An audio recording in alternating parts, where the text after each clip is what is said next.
let's talk about Luigi's Mansion 3. Ooh. All right, welcome back.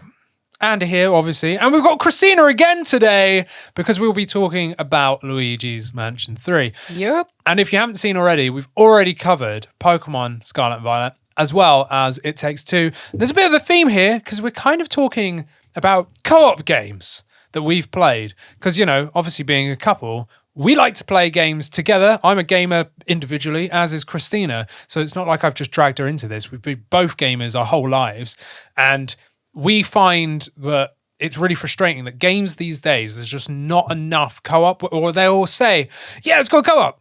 Online only. Yeah, so, or you're kind of not really a character that can do anything. Yeah, and it's just like, oh, it's so frustrating. So anything that is multiplayer or co-op on like one system, we like jump straight on that and we like play If them. it's good. If it's good, yeah. And obviously, like Luigi's Mansion 3, well, you know, there's co-op there, but we'll get to that. So I did want to ask, did you ever play Luigi's Mansion 1 on the GameCube? I don't really remember. I don't think so. Not well enough to remember. I mean, the GameCube was like a whole nother lifetime away. Yeah, it was like 20 and years I didn't ago. really own one. I owned like a PlayStation, a Dreamcast, and then eventually an Xbox and Xbox 360. I didn't actually own a GameCube. It was my sister that owned a GameCube. Oh, okay. Yeah. So I was playing, when I went round there, I'd be playing stuff like Zelda and stuff like that. Not like...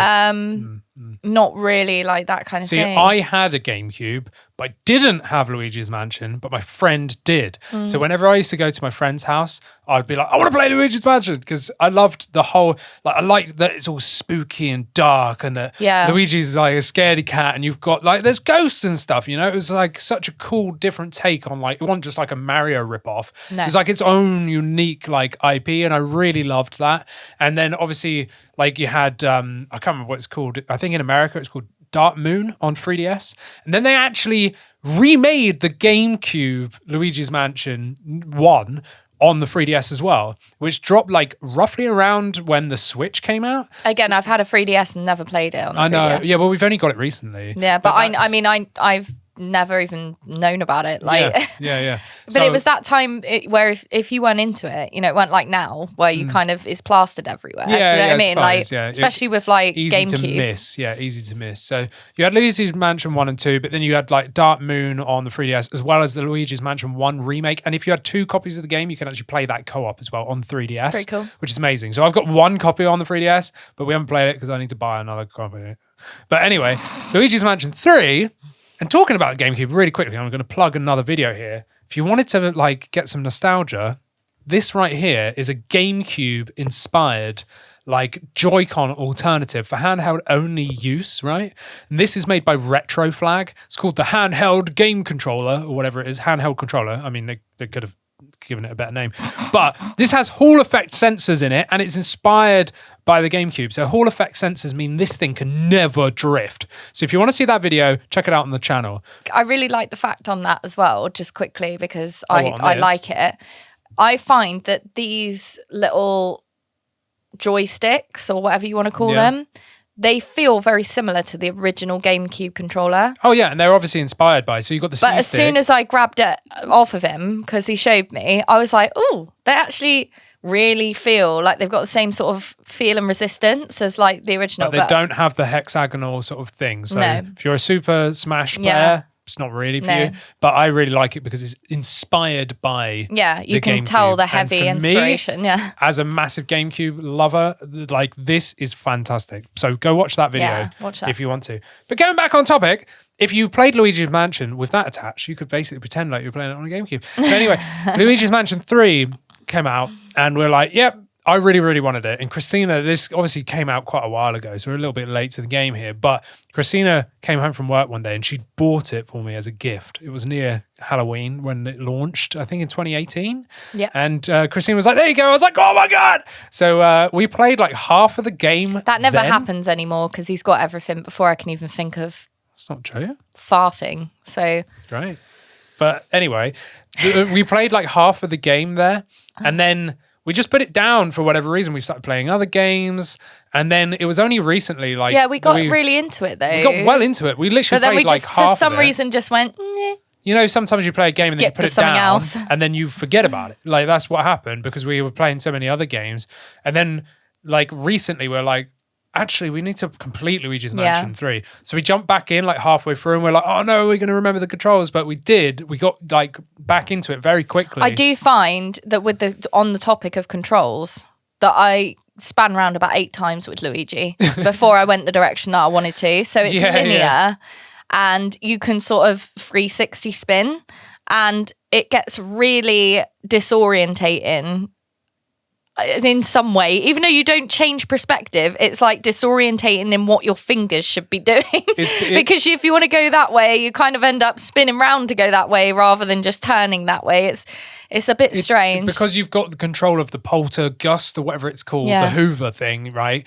Like, and you can spin around any direction whilst up moving and down forward and everything, back, depending on the level. Yeah. It really does like sort of mess you up on you what kind of think, you're what am I doing. supposed to be pressing? Yeah, because you can just basically it shouldn't be called Luigi's Mansion 3. It should be like Luigi's cleaning job. Yeah, like Luigi's cleaning service. Yeah, because we just went with around haunted and friends. hoovered up everything, which was great until you went back in the room later and it was all back again. Yeah, that really annoyed me. Depended on the level, like no, well, most of them it all popped back in again. No, that I think that was because we'd like completed one of the like a bosses story thing, or something. Yeah, and then it went actually you need to go back. But that annoyed there. me. Like the cat that steals the like the spoilers. The thing. Well, yeah, it doesn't mean anything to do, but like the cat that steals the thing. Yeah, like it will go back through to like old levels you've already completed. Yeah, and then it populates the stuff. Yeah. But that was annoying because we spent serious amount of time like sucking everything up into that Hoover, like like meticulously. So I was like, it was good though. We enjoyed it. But the whole thing is obviously like Luigi he wins like a ticket or something to like stay at this hotel, like this really expensive hotel. So him and the gang go there, and then all of a sudden, on the bus all together. Yeah, that's it. All of a sudden, wow. all of a sudden, like Mario and Peach and Toad and everything gets captured, right? So your whole thing is you're Luigi and you've got to find everyone else and save them. And you've got, the poltergust, which you can then upgrade later. And then you're in a hotel. So what I really liked about this is it's not Luigi's Mansion, it's Luigi's hotel cleaning business. Yeah. Right? You start on ground floor and then you have to work your way up to the very top, right? So you literally start on the bottom and you have to unlock, stuff. Every level. It's like puzzles to progress, and stuff. to keep going up. And each level that you go to is a completely unique thing. And they've made it so unique in how that you're just on a floor of a hotel, but all of a sudden you're in Egypt. Or you're like somewhere else, but it still feels like you're in a hotel. Yeah, they've done it cleverly. Like it's very well done, and I have to say as well, it is one of the most beautiful looking games on Switch. It's really nice. The artwork and everything, and I think because it's contained into small areas, they managed to really push the graphics and stuff. But there's so much debris everywhere as well. There is. There's a lot of particle effects and stuff. But the Switch handles it super smooth. It does. I don't think there was any I didn't performance have issues any bugs. I don't think we came across any bugs. Like weird visual anomalies.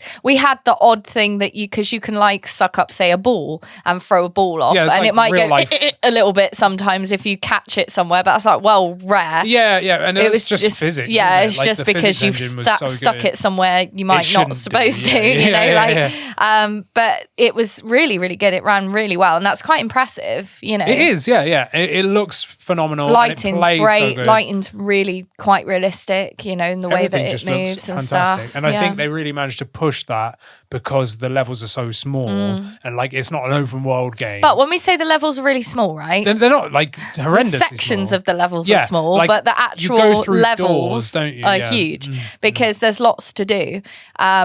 Even if you tried to rush it, the puzzles force you basically to do pretty much the whole floor anyway. You can not do what we did, where we sort of sucked everything up and found as many secrets as possible and everything else. And some of them aren't obvious. So each level has like 5 items that can be found that are hidden, and you don't need to collect them, but if you want to, you can, right? So let's say it could be a basketball or something. You have to find 5 different colors of gems or music notes or whatever it might be. Yeah. And whereas we were like, sometimes we got stuck, we couldn't find them. We were like, damn, we got 3 out of 5. Yeah, and we resorted to walk through blasphemy. We had to go, right, we've been sat here for like 2 hours. Because it was just too hard. We cannot figure it out. And it's usually not hard, it's just really obvious. Yeah, and then you go, you overthink it, don't you? Yeah, like, oh, really? But yeah, that's the thing, is that you can kind of play it either way. You can play it a little bit less serious, or for those of us that like, you know, trying to complete everything, then you can play it that way. But on that note, we had 1 boo in the whole game that we found. It's the only thing that we missed, like we didn't even realize until the end of the game. We went, hang on, where's all the booze at? Like, and we'd forgot, because like I said earlier, that we played the first half of the game and then literally years later came back and played the rest. We'd forgot that, there's booze out there, and we didn't even realize how you'd It's really weird, right? Because we were literally using the abilities across the entire room. Everything in most rooms, we were using every single power at our fingertips to investigate that room quite meticulously, and we still didn't find any booze. And you can find booze apparently when the controller vibrates, and I think the goo in your backpack moves or something like that, right? But I mean, that's if you've not got Luigi out, blah, blah, blah. If you've got him out, then obviously it's not going to move. But the thing is the controller, if you've got vibrate, the controller always vibrates because you're sucking up everything. So you go. So we never really found them. Well, we didn't find them manually. No. We only found the one that was an example to show you that there are the booze. original one, from like when we first started playing it. Yeah. But we didn't find anything, and then we realised that you can get the boo finder with the professor, but we were kind of like, oh, that's cheating, we won't get that. We didn't really understand what it was. We'll find them later. Yeah, and then we just thought we'd come across them at some point, and we never did. And then we completed the game, and we're like, really? Are we going to start it all over again to find the booze? Not really. And also, the multiplayer doesn't interest me at all for some reason. I mean, it might be worth trying. Oh, the Scare Factory or something like that? Yeah, the tower where it's basically like different levels online. Yeah, it was like an instance-based thing. We never tried it. We never tried it, but it didn't interest me. We were too busy just playing the game. Like, we didn't want to just play like instance-based things. We'd rather play like a game with story and stuff, you know? And that's what you get with this, because you can play it co-op. I know we've said we've played this multiplayer, but one of you is Luigi, and then at some point near the beginning of the game, you can become Gooigi. And if you play this single player, well, then you can activate and control him yourself, and he can go through grates and grills, and he can like he's goo, so he can merge through stuff. Although, even though this is a co-op game, it's not like you are truly co-op. There are some things that player 1 can only do. Yeah. Which is like, if you're a player 2, me, right? You're used to that by now. You're used to the player 2 discrimination that comes across pretty much every single game. It's like you've got some sort of like handicap that we were talking about. Yeah, check that video out, 'cause that is a true co-op. But in most games, you're used to having some handicap because you're player 2, right? Yeah. So when you come across, like, you might be the one, not actual Luigi, player 2, might be the one that defeats the boss. But you can't pick up the end thing. And if you do pick up the end thing, it just goes, Luigi did it. And you're like, what? That's right. I did it. There are times when he kind of does a little, like that, to Luigi. So, like, if Luigi does do something, like kills a ghost or something, then you will get the other one kind of go, like that, to like say, yeah, okay. Yeah, you did. That was you that did that. Yeah, it is funny though. But it is very one player. Yeah, I mean, it's obviously designed as a one player game first, but the fact that they've given you that option to play co-op, and I know you are limited and handicapped, like really, but you can still do a lot. You can still attack the bosses. You can still attack everything. It's pretty much you just cannot activate the main storyline stuff or the main items. And you can't go out of doors. But that was incredibly frustrating because we're so used to playing co-op games where you both have enough like control that Christina was like somewhere in the level because we're trying to find a secret or whatever, or even like the main way to go. And I'm like, have you checked over there? And she's like, yeah. But because she's not player 1, it wasn't telling her she could activate something. Yeah. So then, so we were getting lost because we were like, hang on. I've done that. Yeah, but I had to go and do it. And it was like, oh, now I can do it. Yeah, It was now like, I can do it. Yeah. So it didn't say like pop up with a thing or like a notification saying, no, you've got to do it. Do you know what I mean? So that kind of was a little bit frustrating. But honestly, that's probably the only thing that was slightly annoying. You basically accept on that kind of game that you're going to be, player 2 discriminated against. Well, and the fact that because you're Luigi, he's like vulnerability is water. If he touches anything, and he can't water, climb. He can't climb like ladders and stuff. Yeah, which I do get it, but because he just. Yeah, but I do get it. But like, if he can stand on the ground and not just completely disintegrate into a lump, then that's just me being picky. But yeah, there's little things like that. And I mean, the water level was an absolute nightmare as Luigi. You just if you're player 2 and you're Luigi, put the controller down, let the other person do that level, because there are tiny little water spots this big on the floor, and you'll just go every 2 minutes. Christina's like, you're walking along. Let's go this way. Right, let's go this way. Look, I found something.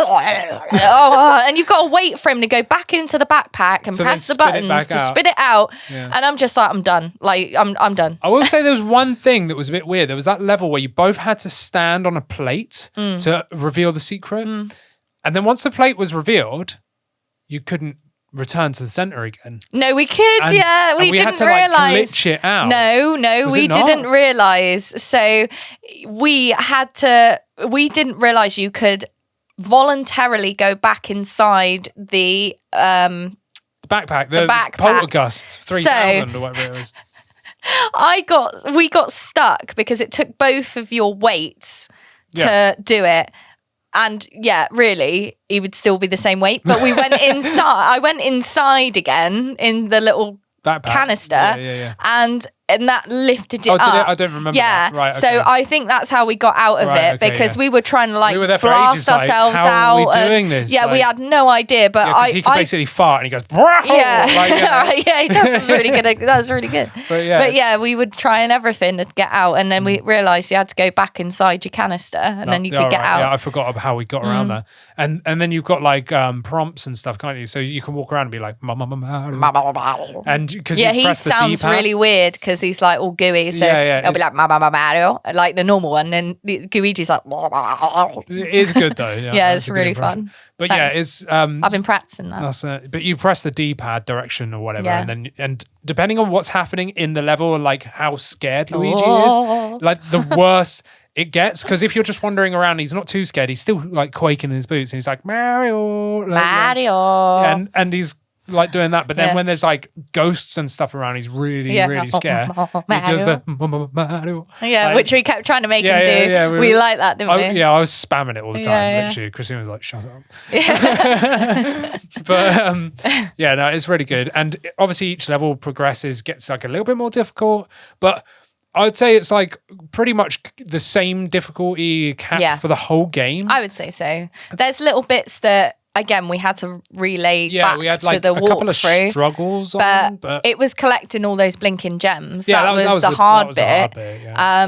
The actual levels and getting through it, I think, I find that you weren't very good at catching the ghosts. Not as good as me. Yeah, no, I you just couldn't quite get it, could you? The way that you capture them is you hoover them up, and then you have to press the opposite direction. So if the ghost's directly like here, opposite, then you like 180 degree away from it, but the ghost's flapping around. So you have to rotate the like joystick to make sure it's completely like directly opposite at all times, and then that takes damage off of the ghost, and then it might either get sucked up or fly off depending on how much health it's got. And sometimes I just could not lock it in. I don't know why. And whereas Christina was doing it all the time, but I found it difficult.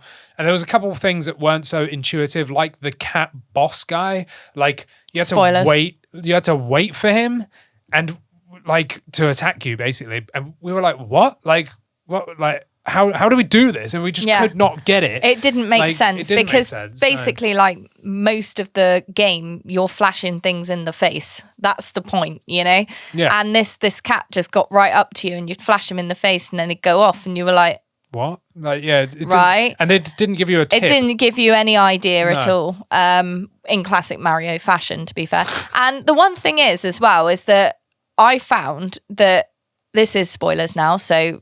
10 seconds, 15 seconds forward from now.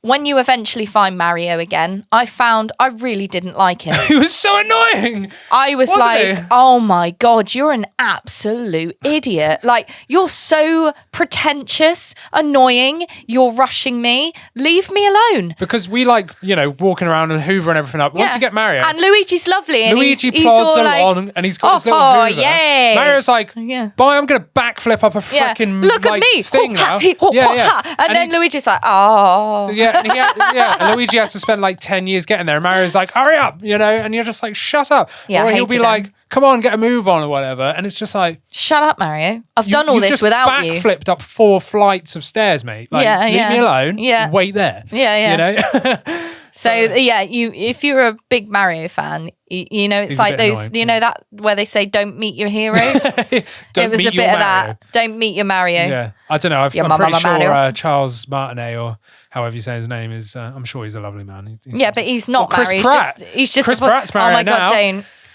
don't. I have strong feelings. Strong feelings about that. Yeah. But anyway, I think we've covered most things about Luigi's Mario 3. I really enjoyed it. Luigi's Mario? Luigi's Mario 3, yeah. Yeah. That's the new one. Yeah, that's the sequel. Luigi's Mario's Mansion backflipping up, 3. But yeah, I really enjoyed it. I really like how it still feels like the original. Like they haven't drastically changed things around. It's obviously way better. Like there's and more it looks stuff. lush. It looks incredible, and it's on the Switch. You can play it handheld. You can play it on like a GameCube themed like controller, which is amazing. And it's just fun. You should have never have got that. You know that, right? Because you're just talking about it. This isn't just this video, by the way. He does this in real life. Like he will just talk about things like that randomly all the time, and I'm just like, Like, I get it, but... I need Thug Life glasses. Thug Life, yeah. I'm sure you can edit them on. No. You need real life ones. You can get them. Like Minecraft looking. But anyway, I really enjoyed the game. If you're going to play with a kid or with a partner or whatever, it's I think ideal. It's great because of the Luigi and it's thing. absolutely great for kids. Yeah. Because they can literally just be like, ooh, and you can scary. carry on. Yeah. Yeah, no, it's not that scary. No. If you've got a bravish kid. Yeah. It might scare some. I mean, I was absolutely terrified when I was a kid on Nintendo 64 when Bowser came out and he was like, oh. And I was like, Mummy.